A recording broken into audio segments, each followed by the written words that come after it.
following announcement has been paid for by the Wrestling Epicenter. Hey, everybody. Hey, guys. Hello, ladies. Remember me? Let me talk to you, dummies. It's now time. It's beer time. TikTok. It's showtime! For the longest running wrestling talk show in history. We are huge. It's gonna be cool. You're where it's at. You smell like me. Tune in each and every week. You better keep listening, or I'll come out of your computer And turn it on for you. or else I'm gonna kick your stinking teeth in. We've been known by a few names. The needs of the many far outweigh the needs of the few. The interactive interview. Interactive interview. Oh, yeah. Interactive interview. The interactive interview. Interactive interview. The interactive interview. Interactive wrestling radio. Interactive wrestling radio. Interactive Wrestling Radio. Interactive radio. Interactive wrestling radio. Interactive wrestling radio. The Blaze.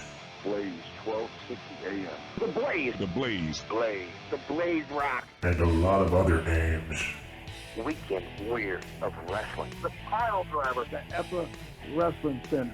3-count wrestling. The Hour Slam. But it's all one show. The Wrestling Epicenter. Wrestling Epicenter. The Wrestling Epicenter. The Epicenter. Wrestling Epicenter, dude. The Wrestling Epicenter. Don't get off. And your host from day one, By ignorance or arrogance. James Walsh. Wake up, sleepyheads. Dr. Kanellis. It all starts What a rush. Oh, Boomer Sooner. Thank you very much. I got 2 words for you. Thumbs down. Breaking necks and cashing checks. Bang. I've heard a lot about you guys. Check it out. Get out of my face. You win! But I'm desperately out of time! So what you gonna do when Blaze-a-mania runs wild on you? now. Welcome back to Interactive Wrestling Radio. On the Newsmaker line is one of the gentlemen who just returned to Ring of Honor Wrestling recently and kind of set Ring of Honor on its ear. He is Mr. Michael Bennett. Mr. Bennett, are you with me? I am here. How are you? I'm doing great. It's a pleasure to have you on the show. How does it feel to be back with Ring of Honor? You know, it feels right. There's a lot of times in wrestling when you're trying to figure out where you fit or what is right. But I don't know. For some reason, Ring of Honor has always just felt right. So at this point in time, it feels 100% right. Absolutely. And Final Battle was one heck of a pay-per-view. But I wanted to get your take on it. And I know you've done a few pay-per-views without a crowd now. But what is it like to get out there without a live audience to play to? And instead of doing that, you really are just playing to the camera and the people at home. You know, it's definitely different. But I don't hate it. I would, if you ask me if I would prefer a crowd, absolutely. Because there's an energy that you feed off with a crowd that you just can't emulate when there's not a crowd there. But for me, I've enjoyed this idea of like trying to figure out a different way of wrestling. It's more, you're more directing everything you do to the camera, right down the barrel of the lens, and you can play with things and you can find your emotions. I've enjoyed it because you really have to bring out your acting ability and your acting skills more so than any sort of athleticism, because so much of the athleticism is heightened by the fact that people react to it in a crowd, where if you do a crazy thing off the top rope to the floor and there's no crowd, people tend, it'll come across as cool on television, don't get me wrong, but it's not going to come across as cool without the crowd going absolutely nuts for it. Whereas opposed to if it's silent and it's quiet, you can really focus on what you're saying to your opponent, how you're moving around your opponent, what your eyes are doing, your emotion. And to me, the emotion is always the best part about pro wrestling. I totally agree. And you guys did a great job with your return, especially getting that across to the people at home, because I got to believe that a live crowd would have gone absolutely nuts to see you and Taven hug it out in the ring after all the years apart. Yeah, I feel like that would have been a really cool moment to be in front of a crowd, just because, again, we were so emotional about it because me and Matt we're best friends. We hang out together. He officiated my wedding. We are legitimately best friends, and that moment gives me goosebumps because I felt like I left my best friend for 5 years, and then coming back to not only a company that was willing to embrace me back after 5 years, but my best friend, and doing that with him again after, kind of a lousy 3 years. It just, it was nice. It was really emotional. And yes, I would have loved if that was in front of a crowd. Very good. One of the things I really wanted to do, and it's not just a mutual admiration society, as it were, but I wanted to get your take on what Matt Taven was able to do without you there. Because when he assumed the role as the king of the kingdom, as he went by for a while there, he really came into his own and showed everybody what he was capable of. What did you think of his time away from you in Ring of Honor? I think what Matt did when I left was exactly what I knew Matt could have done. He's always been my biggest supporter, and I've always been his biggest supporter because I know what he's capable of. I traveled with him. I've lived with him. I've been around him a lot. So it's like I know exactly what he is capable of. And I feel like what people finally got to see after I left and after Maria left was the real Matt Taven. So, and it's very rare in this industry for people to because it's an ego-driven industry and it's a self-centered, centric industry. So I feel like there's very few moments when you get just as excited for other people that you would for your own accomplishments. But whenever Matt achieved something, and especially winning the Ring of Honor World Championship, I felt like, I don't know, I was almost happier than if I had won it because he's my brother, he's my best friend, and I just, the things he was able to accomplish since I left, I'm so proud, and I'm just so happy for him. Awesome. If you don't mind, do you mind if I ask a couple questions away from Ring of Honor about your time away from Ring of Honor for those few years there? You can ask me whatever you want. I am an open book. All right, cool. So your debut with Impact Wrestling, something you don't get asked about quite as much as WWE, was a big deal. It was the first show on Pop TV. You were kind of the big star, and a lot of people came away from that first show thinking this guy probably will be the guy that's going to be the face of the company by the end of the year. And it didn't really work out that way. But I wonder, is that the company's fault because it was kind of, I don't know, how would I describe it, in shambles or disorganized, or was that your own doing? What would you pin that on? I don't really know. I mean, anything that I've never accomplished or achieved, I'll always put on myself. I'm not the type of person that's going to say, oh, well, they didn't give me a push and this and that. I always try to look at myself first. And then if there's outside factors that factor into that, then it is what it is. I think it was just a trial by error. I think it was just a mix of a bunch of different things. I felt like had I stuck around Impact, that probably would have been where my trajectory was going. I think so. But hindsight's 20/20, and at the end of the day, I went to a different company because I thought the opportunities would be better, and they weren't. But and I think there was this understanding with the company that they didn't know where the direction was going and we didn't know where the direction was going. And so I feel like it was just this mishmash of just all sorts of things going on. But I honestly believe if I had stuck around that things, or if I had committed and told them I was going to stick around, because we were doing contract negotiations back and forth. So there was maybe this understanding that maybe I may not be around, and that has to play into effect for a company if they're going to book long term. They can't be like, oh, well, the guy that doesn't know if he's going to stick around, we can't really put the world title on him, So that's why I don't like to point fingers at anyone. I'll always point them at myself. If I fail, then it's 100% always going to be on me. Awesome. So I have a few friends that took the road down to WWE. They finally got there, and a couple of them gave me this quote, and I don't know if this is like an inside the industry thing or if it's something they thought of themselves, but they said they followed the yellow brick road all the way to the Great Oz, and they found out that he was just a man behind a curtain. That seems to be the case with you as well. Would you say that there's truth to that one? That is probably the best way I've ever heard it described.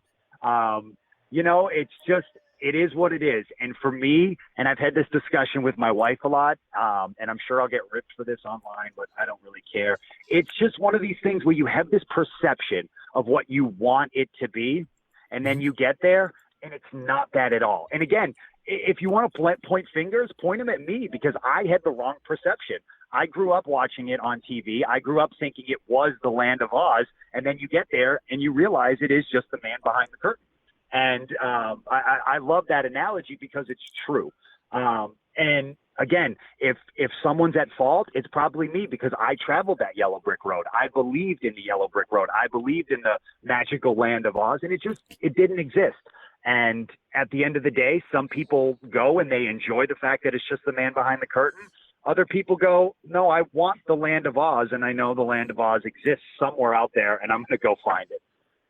All right. What is in a name? They changed your name to Mike Kanellis, and you took your wife's last name. I just was curious, what did you think of that, or did you just think it was the better name to go with? It didn't really bother me in the sense because at first I took it as like, all right, this is going to be a way to draw heat and to get people mad or upset with me. Like if you take your wife's last name, then, oh my God, you're less of a man or whatever. But, sorry, my child is screaming in the background. Okay. He's very upset. I'm sorry. If you need to deal with him, go ahead. I'm fine. No, my wife's got him. We're just driving. We were going to the store and everything.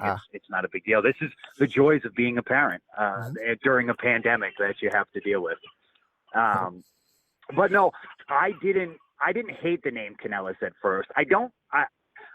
As I've gotten past it, I've realized that it was probably done to, because there was a perception of me there that, I wasn't man enough or I wasn't tough enough because I've always kind of been around my wife.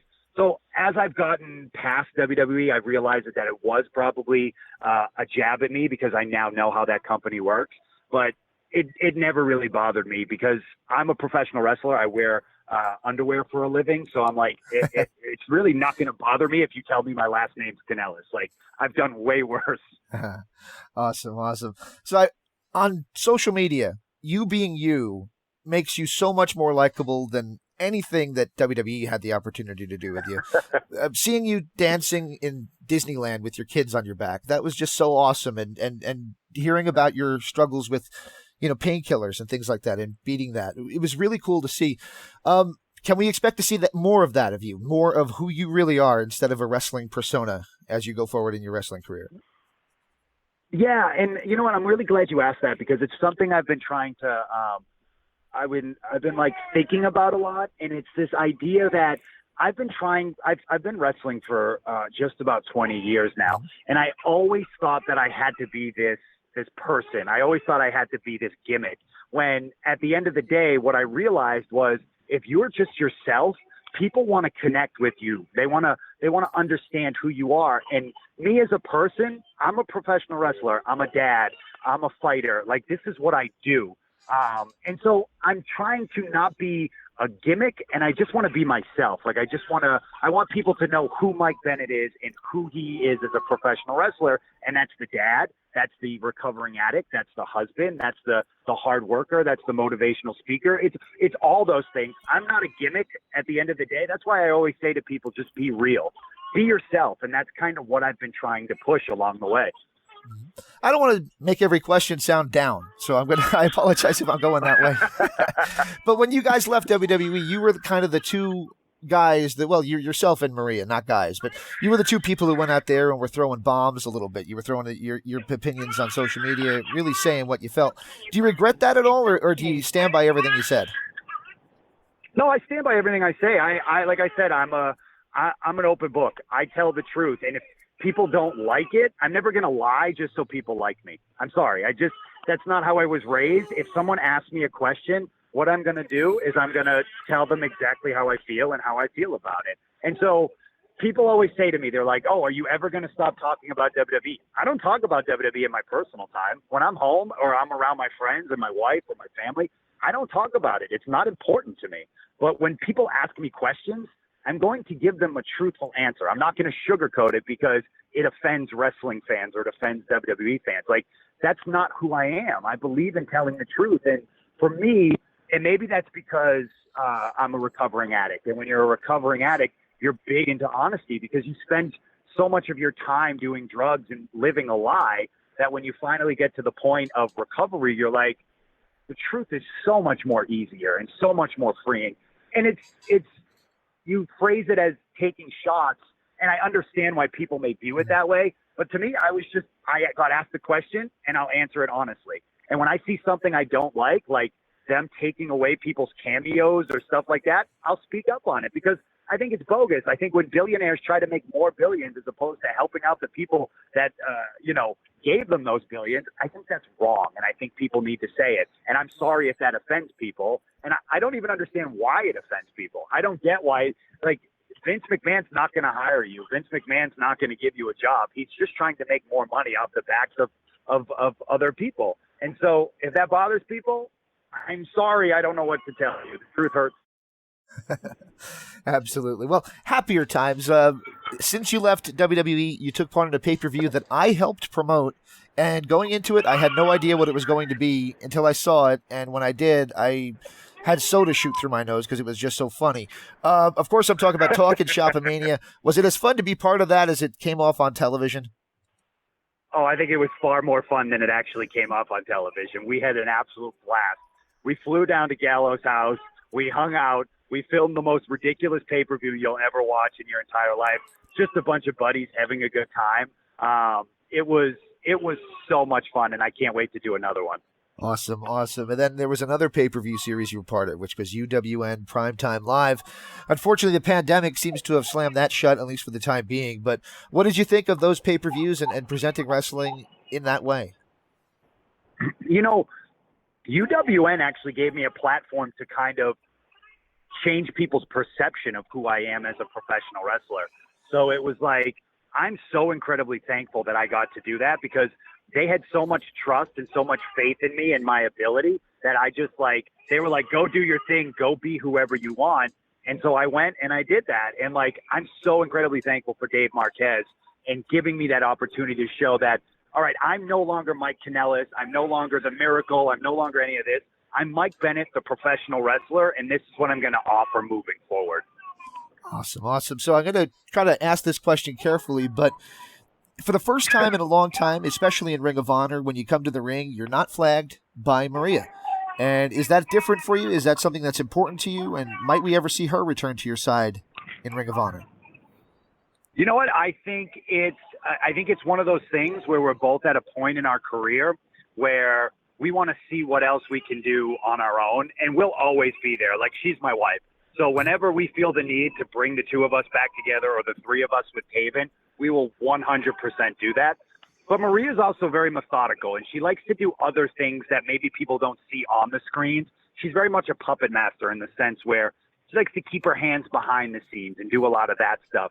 And what I think people are going to start to realize moving forward is that the brain Maria has for professional wrestling is so incredibly smart and so incredibly intelligent that she's going to be at the forefront of Ring of Honor moving forward. Not so much on the screen, but definitely behind the scenes. And I think she's excited to do that role where I'm still not ready to give up being in front of the camera. And I don't think she's ready to give that up yet, but I think she really wants to get her hands behind the scenes and see what she's capable of doing there. Very cool. Yeah, they did put out the announcement that she had signed, but they talked about a Facebook group and things like that. I didn't fully follow what the role was going to be. So at the moment, that looks like it's an off-camera role. Am I correct in assuming that then? Yeah, I think it's going to be a mix of both right now. I think she's going to be the forefront of the experience on camera and behind the scenes with that. But she's always been very good at finding talent and getting the best out of talent. And Paul Heyman always talks about it a lot. He always talks about how Maria is extremely talented at bringing out the best in people. And I think that's really what she wants to do. She wants to help the girls over at Ring of Honor and the guys at Ring of Honor find who they are, find what they're fighting for. All right. So we'll kind of round out where we started, which was back at Final Battle. You guys took on Bateman as well as Vinny Marseglia. I guess, what's your take on those two guys and how they've found their own way as well in Ring of Honor in your absence? I think Vincent is, I think he's lost. I think he never found his footing in the kingdom. And so I think he now is trying to find his footing as the leader of this group. But I think he's lost. I don't think he knows what he wants. I think he's trying to find out who he is as a person. And unfortunately, when you are that lost and that confused, you tend to attack the people that you care about the most because you think it's their fault. And I kind of feel like that's what he's doing right now. I think he there's a part of me that empathizes with him, and I sympathize in the fact that for so long I was searching. I just never turned my back on my friends, and I would never do that. Unfortunately, his idea of what you do when you're trying to find yourself is turn your back on your friends. And I think it's going to come back to bite him in the butt. Awesome. And what are your goals into 2021 with Ring of Honor and in wrestling in general? You know, I could sit here and say Ring of Honor World Champion and Tag Champion, and that's it. You don't get into wrestling to not be a champion. But for me personally, I have refound my love for professional wrestling, and I want to live that life as a professional wrestler. I don't want to be a sports entertainer. I don't want to be carny. I don't want to be a joke. I want to be a professional wrestler. I want to lace up my boots and make a living for my family being a pro wrestler because it's what I love to do. And it's like what I was saying to you earlier. At the end of the day, when people ask me, what's this new Mike Bennett character? There's no character. I'm talking to you as a father. I'm talking to you as a husband. I'm talking to you as a man. Like, I'm 35 now, and I want to leave a legacy in this industry where people go, oh, Mike Bennett, that's that guy that really loved his family and is one hell of a professional wrestler. That's what I'm looking for. I'm not looking for accolades or gold, or I don't want to be put on Mount Rushmore. I want, when people think of me, I want them to go, that's a guy who worked his ass off, gave it his all, loved his family, and entertained us at the end of the day. Beautiful, man. And I think that's shining through with everything you're doing. So I really appreciate you taking the time to do this with me. Before I let you go into the store, do you mind if I ask for one last favor from you? You sure can. All right. You probably know what it is. Do you mind if I get an ID just saying this is Mike Bennett and you're in the Wrestling Epicenter? Not a problem. Ready? I'm ready. This is Mike Bennett, and you are in the Wrestling Epicenter. My name is James Walsh, and I'd like to thank you for checking out the Wrestling Epicenter here on YouTube. If you have not done so already, please do click that subscription button and the notifications bell. This way you'll be notified anytime I upload any new or new to you classic content from our archives that date back to 2002. If you get the opportunity, please also check out www.wrestlingepicenter.com for all your wrestling news and info needs, as well as our store to keep us going free and clear. The preceding announcement was paid for by the Wrestling Epicenter.